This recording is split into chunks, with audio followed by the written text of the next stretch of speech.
contacted me. He was aware that the police were looking for him, and he indicated he wanted to surrender.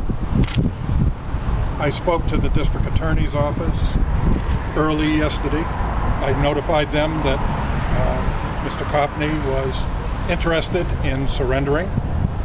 We had later conversations during the day. The district attorney indicated to me that he would like Mr. Copney to surrender at 7 o'clock at the Cambridge Police Department. Mr. Copney knew he would be charged with first-degree murder and knew that the district attorney would be asking that Mr. Copney be held without bail.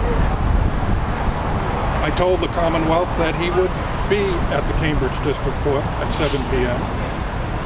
Mr. Copney then left my office and went around Boston with his mother and his sister.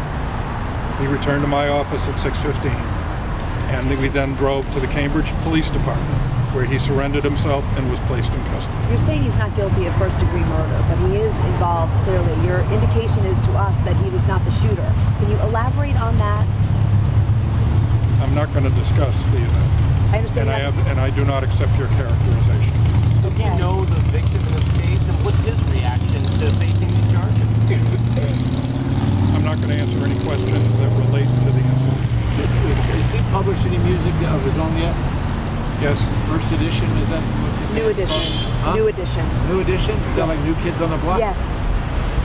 Can you just give us some background on him and what was published and his records that he's been involved in, that sort of thing, and a little bit more detail than you had in court? My client is a graduate of the Performing Arts High School in New York City.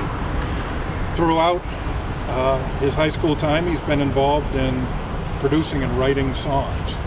Some of his songs have been sung by professional groups and have appeared on albums, including by New Edition. He is a full-time professional songwriter.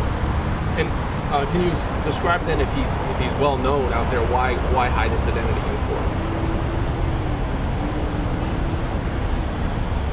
I think in a case like this, it is better that we see how the evidence develops before I make his face plastered all over the world.